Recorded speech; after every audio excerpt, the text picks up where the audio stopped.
అందరికీ నమస్కారం. మన తెలుగు ఛానల్కి స్వాగతం. ఇప్పుడు మనం విభక్తులు ప్రత్యయాలు ఉదాహరణలతో సహా నేర్చుకుందాం. అసలు విభక్తులు అంటే ఏంటిది? ఒక వాక్యంలో వేరువేరు పదాలకు అన్వయం కలిగించే పదాలను విభక్తులు అంటారు. అన్వయం అంటే సంబంధం. ఉదాహరణ, చెరువు యందు నీళ్లు కలవు. చూడండి, చెరువు నీళ్లు, దీనిలో మధ్యలో మనకి అందు అని వచ్చింది. యందులో ఆ పలుకుతుంది కాబట్టి అందు అన్నాను నేను. చెరువు యందు నీళ్లు కలవు.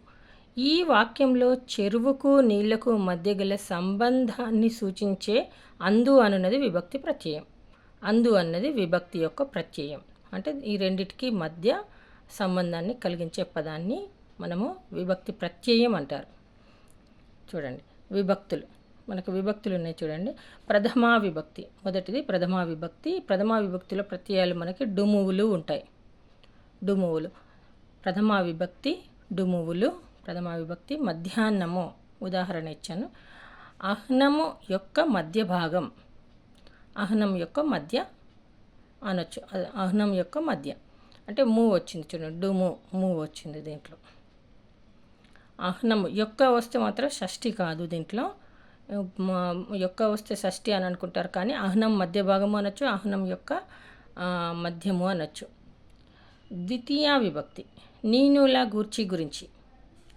జలధరం ఉదాహరణ, జలమును ధరించినది. దీంట్లో ను వచ్చింది. చూడండి, ఈ ను అన్నది మనకి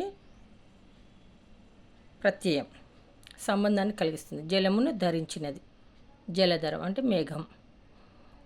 తృతీయ విభక్తి చేతన్ చేన్ తోడన్ తోన్. చేత చే తోడ తో అని కూడా అనొచ్చు. దీంట్లో ఒక ఉదాహరణ, బుద్ధిహీనుడు అంటే బుద్ధి చేత హీనుడు. అందరికీ బుద్ధి ఉంటుంది, మంచి బుద్ధి చెడ్డ బుద్ధి. వాడు బుద్ధి చేత హీనుడు అంటే చేతన్ చేన్ తోడంతో. దీంట్లో ప్రత్యయం మనకి చేత వచ్చింది కాబట్టి ఇది తృతీయ విభక్తి. చతుర్థి విభక్తి కొరకున్ కై. వంట కట్టెలు, వంట కొరకు కట్టెలు. దేనికోసం తీసుకున్నాం? వంట కొరకు కట్టెలు తీసుకొస్తున్నాం కాబట్టి వంట కొరకు, వంట కోసం అని కూడా అనొచ్చు. ఇంకొకటి పంచమి విభక్తి వలన కంటే పట్టి. ఈ దీనికి ఒక ఉదాహరణ, దొంగ భయం. దొంగ వలన భయం. ఎవరి వలన భయం అవుతుంది? మనకి దొంగ వలన భయం అవుతుంది కాబట్టి దొంగ భయం అని రాయాలి, దొంగ వలన భయం అని రాయాలి.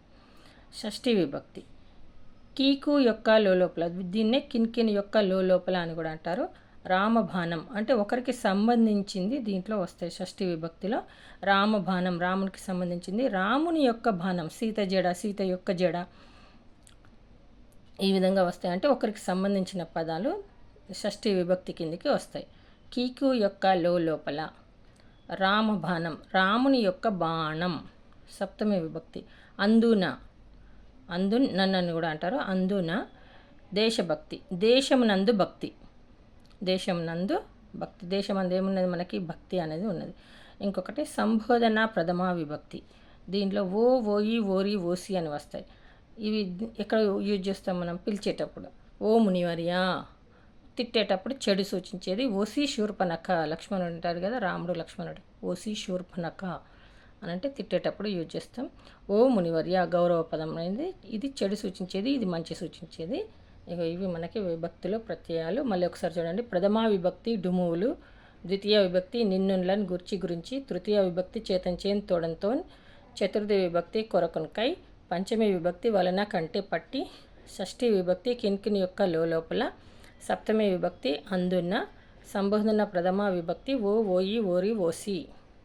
ఇవి మనకి విభక్తులు ప్రత్యయాలు. ఇవి 5th క్లాస్ నుంచి అందరికీ యూజ్ అవుతాయి. అందరూ ఈ వీడియో కనుక నచ్చినట్లయితే లైక్ చేయండి, షేర్ చేయండి, సబ్స్క్రైబ్ చేయండి. ధన్యవాదాలు.